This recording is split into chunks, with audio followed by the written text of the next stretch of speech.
Gandhi, and I'll be presenting a case of rare cutaneous manifestation of type 1 diabetes mellitus. Coming to the history, we have Miss R, a 17-year, 7-month-old girl who's a known case of type 1 diabetes mellitus, diagnosed at 15 years, 3 months of age. She presented to us in August 2020 with complaints of multiple skin lesions over the thigh and abdomen since 2 months.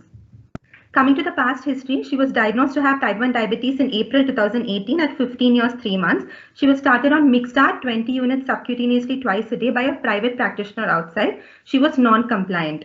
In December 2018, she missed insulin for 4 days. She developed vomiting and diarrhea, was taken to a hospital in an unresponsive state and was diagnosed to have diabetes ketoacidosis.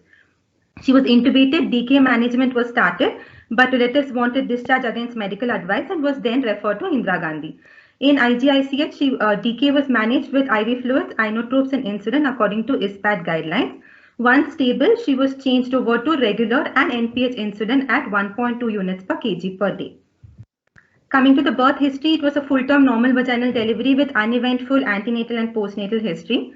Developmental history was normal. Family history, she was third born to a consanguineously married couple, no family history of type 1 diabetes or thyroid disorders.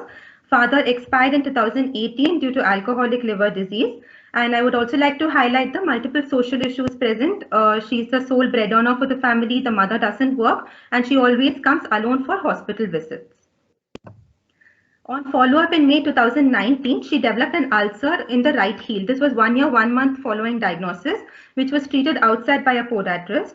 Upper limb and lower limb Doppler was normal. The ulcer healed after an eschrotomy was performed. No history of previous allergy or skin condition requiring treatment. No history of weight gain, weight loss or generalized increasing pigmentation. No history of contact with tuberculosis. Coming to the examination, her vitals were stable with pulse rate of 80 per minute, respiratory rate of 20 per minute, and blood pressure was 110/78. Her height was 154 centimeters, weight was 47.3, and BMI was 19.9, all falling within 25th to 50th centile. Systemic examination, liver was palpable 2 centimeters below the costal margin. As we can see in the picture here, there were multiple hyperpigmentation over the abdomen and the thigh, and over the thigh there were multiple abscesses with pus.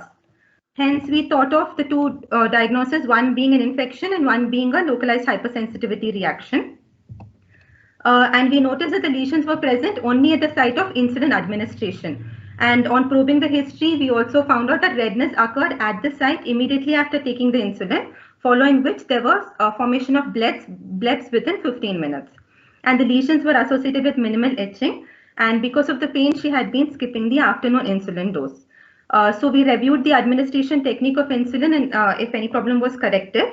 And she was also storing insulin in an earthen pot.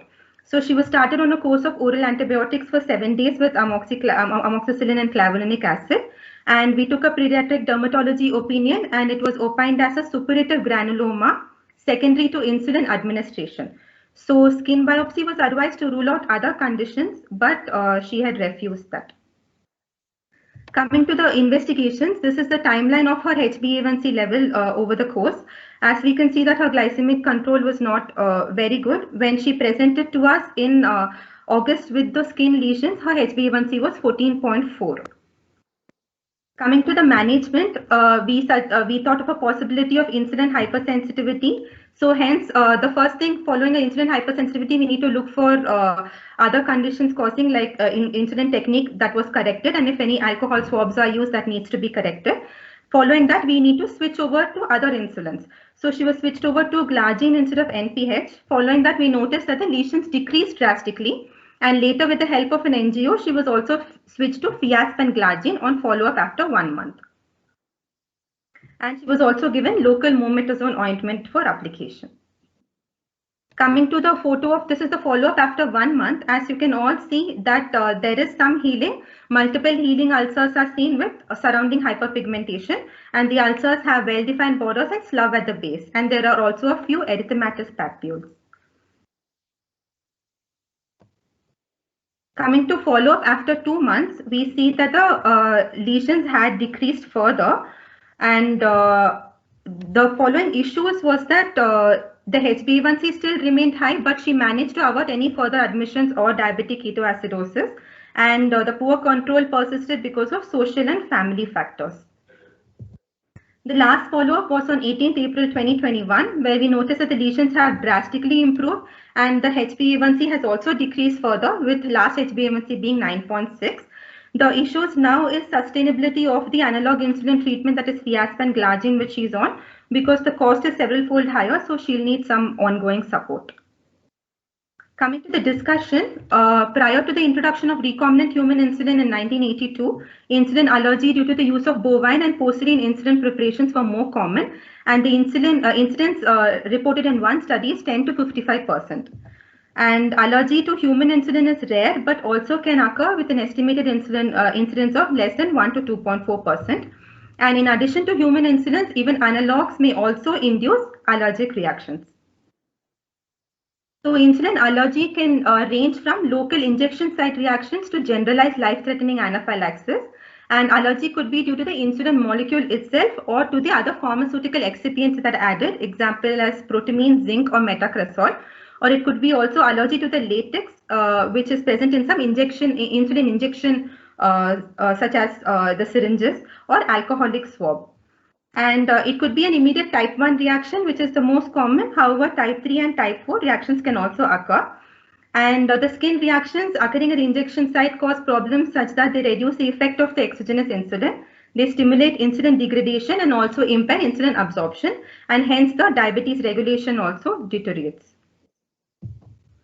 Coming to the insulin types and additives, as you can see, these are all the additives that are added.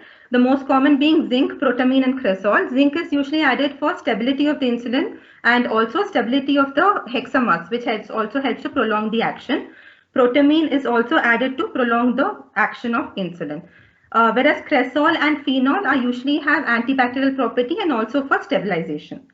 And these additives can cause allergic reactions. And first, they need to be ruled out. That can be done by changing of the insulin itself. And still, if the child persists to have hypersensitivity reactions, then we need to think of allergy to the insulin molecule alone. Coming to type of hypersensitivity reactions, in general, it can be classified into immediate and delayed. Immediate reactions to insulin generally develop within 1 hour after the injection. And immediate anaphylactic reactions are rare, but if present, should be evaluated promptly. And allergic evaluation should be arranged, and patients should be monitored in the hospital if insulin is required. And you should identify a safe insulin that can be used. Delayed reactions usually develop later than 1 hour, typically between 6 to 24 hours. And common presentations include induration and nodules at the site of injection and eczematous skin changes, as we observed in our child. Delayed hypersensitivity reactions can be evaluated on a non-urgent basis. Coming to just in brief of the hypersensitivity reaction, as we all know, there are 4 types, and type 1, 3, and 4 are of importance here. Type 1 reactions are mediated by IgE, by release of vasoactive substances from the basophil and mast cells. They usually present immediately within 1 hour after the insulin injection, causing swelling, erythema, and itching. And the reaction may become generalized featuring urticaria, angioedema, and even anaphylaxis. In some cases, there's also a late phase, so it peaks at 4 to 6 hours, and injection site indurations can last for several days. Coming to type 3 reactions, they usually manifest with a local arthus type reaction, characterized with the development of subdermal tender nodules at the injection site. They usually appear 2 to 6 hours after the insulin administration and last for up to 48 hours. And they're usually because of antigen antibody, insulin antibody complexes, and that causes inflammation by complement fixation, C1q, and leukocyte attraction. And rarely they can also be serum sickness, which is IgG mediated. Coming to type 4 reactions, they usually present a delayed T-cell mediated reaction characterized by subcutaneous inflammatory non-pruritic nodules at the injection sites, and they are usually IgG mediated. These type 4 reactions are usually delayed reaction present at least 24 hours after the injection and can last for 4 to 7 days. However, in some reactions, it can present as early as 2 to 12 hours.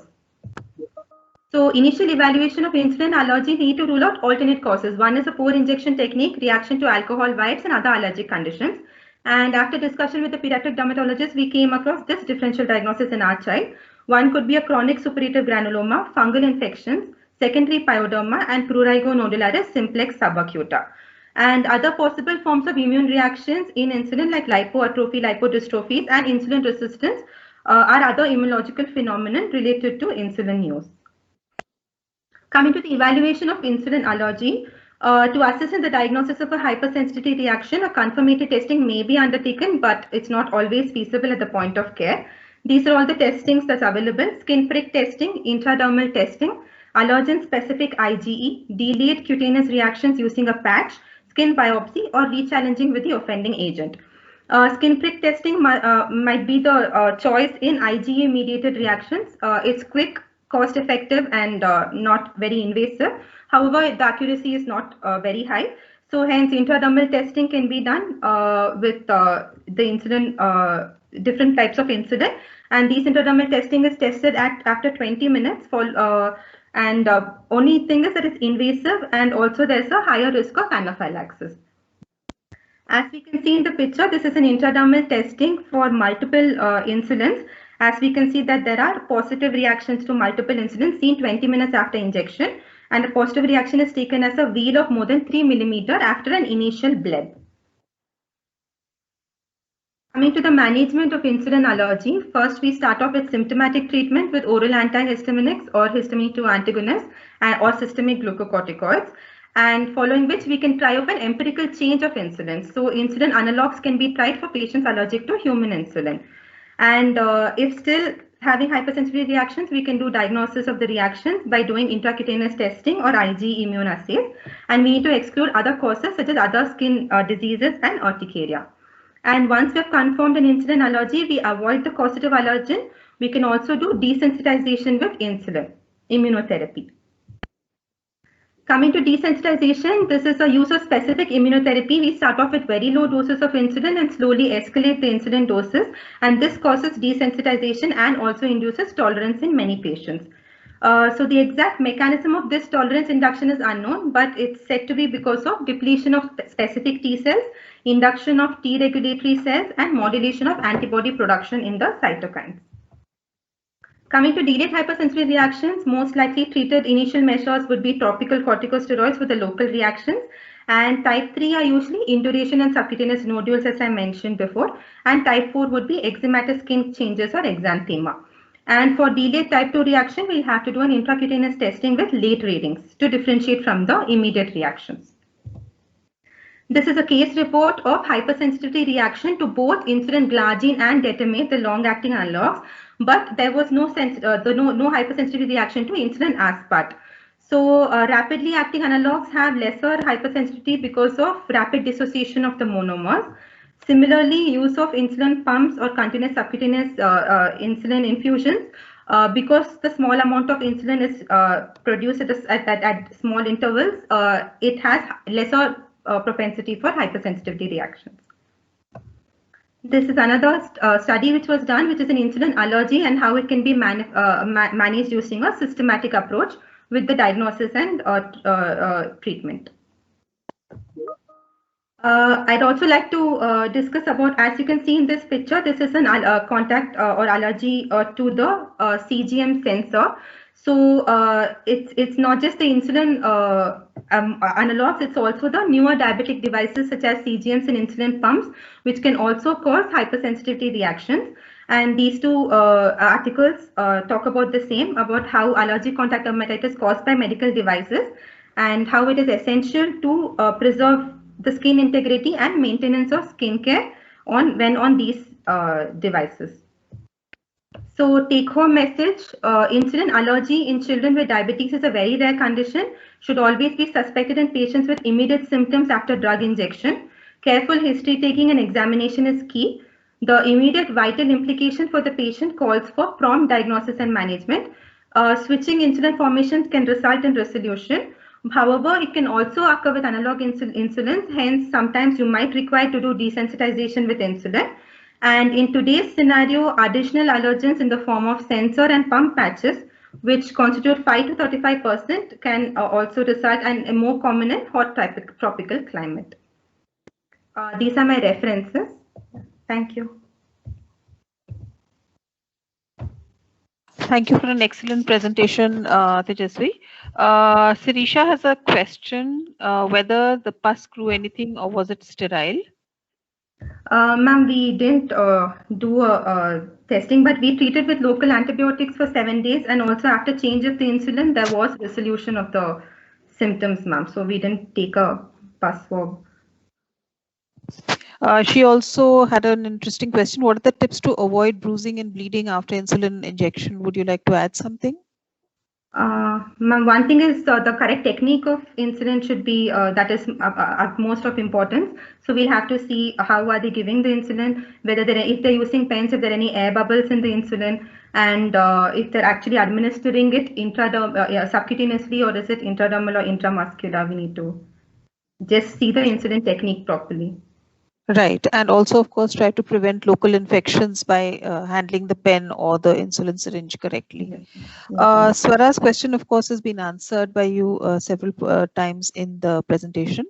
But really, I think the focus has changed from the very rare insulin allergy to the allergic responses to the patches, which we find very common, and I think which has become an increasing problem in day-to-day practice. The incidence can be as much as 5 to even 30 or 40% at any given time. So skin care becomes really important. Tejasvi has mentioned it in towards the end, but that's becoming a big issue. We find that if we can be careful with creams and also maybe apply Tigerderm or some other patch on top of the skin and then put the patch on top, that can work. Another question is the allergy evident from day one, or does it evolve over time? My limited experience of insulin allergy has been that it tends to evolve over time. But of course, if it was a type 1, it could present immediately. If anybody else has any other experience in that direction. And so the skin is something that we have to ask for very carefully. The sites, the site rotation, all of these have to be taken very carefully, and it's actually quite amazing what a huge difference in diabetes control these very tiny factors can make, that if you're not careful with them. This is becoming a challenge with telemedicine. We can't inspect the sites, we can't do very much in terms of guidance on the phone, though one tries as best as one can and over the video. But it's an area which needs to be kept in mind. So I'm really grateful to share